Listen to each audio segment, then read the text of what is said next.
Claire Pearsall's a former Conservative government advisor. She's also a former Home Office advisor, crucially. What do you make of this decision?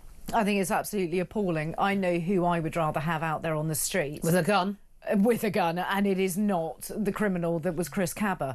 It's an appalling set of circumstances we find ourselves in, that officers who put their reputation on the line, put their lives on the line to keep us safe, are then told, you could have acted in a better way, this is ridiculous. And it's like, how many people would run towards that level of chaos? Remember those amazing armed officers, London Bridge attack? We literally just ran the corner. I know people who were involved in that, people who were seriously injured, colleagues of mine, former colleagues, and they're the ones who, you know, instead of running away or hiding, they're the ones who got out of a police van and just took those people down. Absolute heroes. Yeah, they absolutely are, and we should be celebrating that, and we should be putting them on a pedestal. Now, if he was found to have been guilty of criminal charges, then absolutely have the book thrown at you, but he wasn't. But there was just there was no good reason to even bring those charges in the first place. I thought it was an outrage. No, and I completely understand, certainly after he was named, how many Met officers, armed officers around the country, just largely they are in the Met, put their weapons down. You go through a lot of training, you've got a lot of stress,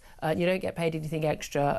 But I mean, if I don't know why any officer right now in this country is willing to carry a weapon. No, I wouldn't be surprised if they didn't all just down their weapons today. I wouldn't blame because them. You actually do the job we're asking you at great risk to yourself to do. If you actually do that job, you will then go through this for the next few years. Your family at risk, you at risk, your job, your lifestyle, your life, you know, your mortgage. It's just untenable. I think it's absolutely appalling. I mean, they should be ashamed themselves. There is no reason to believe this wasn't like a personal issue. There's some talk about how he opened fire in anger. Well, I'd be pretty sodding angry if a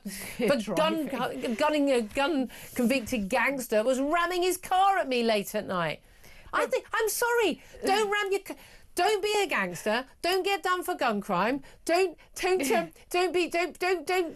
ram your car at police officers when they're trying to stop you.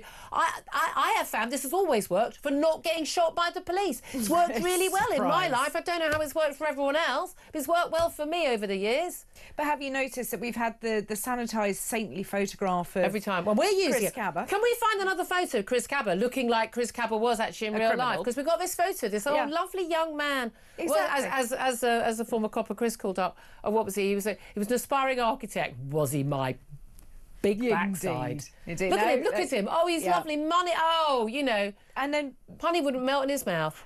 And then poor Sergeant Blake.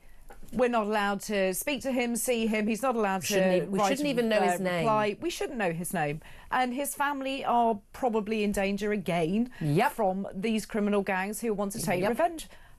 Just what do we blows do my with mind. These people? This country is absolutely wrong insane. Way around. Seriously, I mean, genuinely. We know the Met chief, Mark Rowley. He said, you know, he was very defensive of him after he was acquitted, and saying how hard it was for armed police officers. But I mean, again, it just carries on. Look, we're going to talk to former Met Police Detective Chief Inspector Mike Neville about this in a few moments. Let's go back also to Tony Blair. We were talking about that a lot earlier. Net zero is doomed to fail and irrational. What do you make of the Tony Blair Institute, this forward by a report by his institute, giving such criticism to a key plank of government policy, indeed government economic and energy policy as well? I rarely agree with anything that comes out of the Tony Blair Institute. I find it to be relatively pointless, a very expensive experiment. I don't like it. However, on this, I do believe he's right. He's not criticising net zero as a concept. He's criticising. No, he thinks that there's climate change as a problem, but we need to deal with it. He still says that.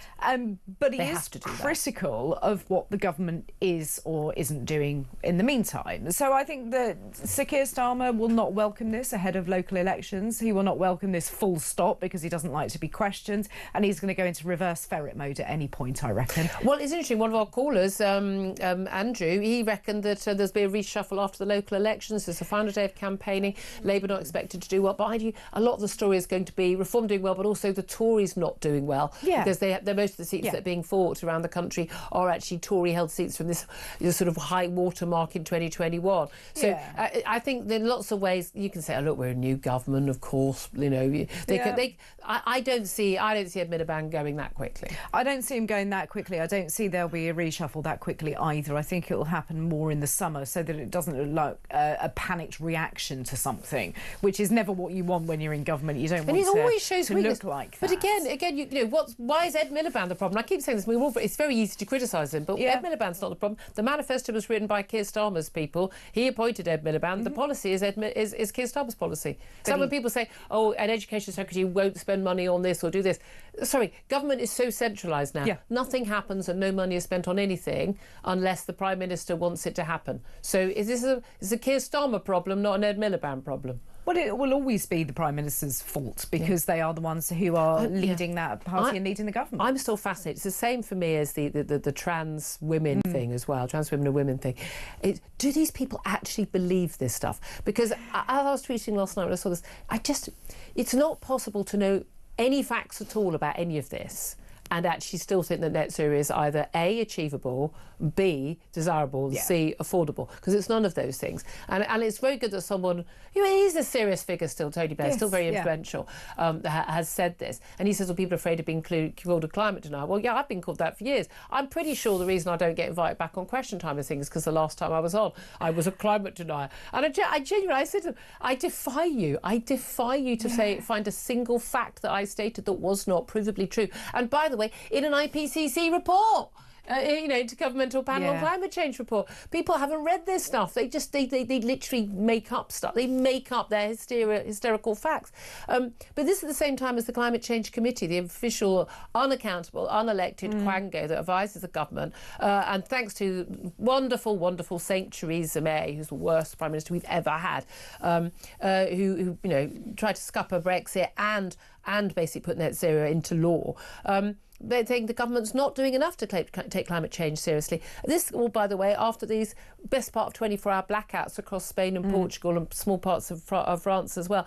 And it's not, it's not people like me saying it. Energy experts and also the people who run the electricity grid in Spain saying it wasn't a freak weather event. It wasn't a cyber attack. It was most likely a problem with their solar farms and this intermittent supply of electricity that basically busts the grid. And this is a problem with unreliable, renewable fuel. And it irritates me beyond belief that we see solar as the answer to all of the problems when it isn't. We're in England. Let's have a look at what the weather's going to be like. We have some least amount of sun. It's nice currently. Yeah. But next week, probably not so much. And what can you do to store this energy? Oh, you're going to have massive battery sites. Well, then they're a problem to the environment because they leach into the water table. But also well. that again, it doesn't work. That technology doesn't exist, and everyone says, well, it will. Well, look and when it does. We can incorporate it. You cannot base your energy policy, which includes also your industrial policy, your economic policy, your defence policy. It's all, cost of living, everything is completely dependent on our energy policy. This is the grassroots of everything. This is absolutely there. It's foundational stone. You cannot have a policy based on technology that doesn't sodding exist yet. If and when it does, I'm sure we will all move to that super duper new, clean, reliable, renewable energy, and it'll be brilliant. And I'll be celebrating it as much as anybody. But until it exists, no.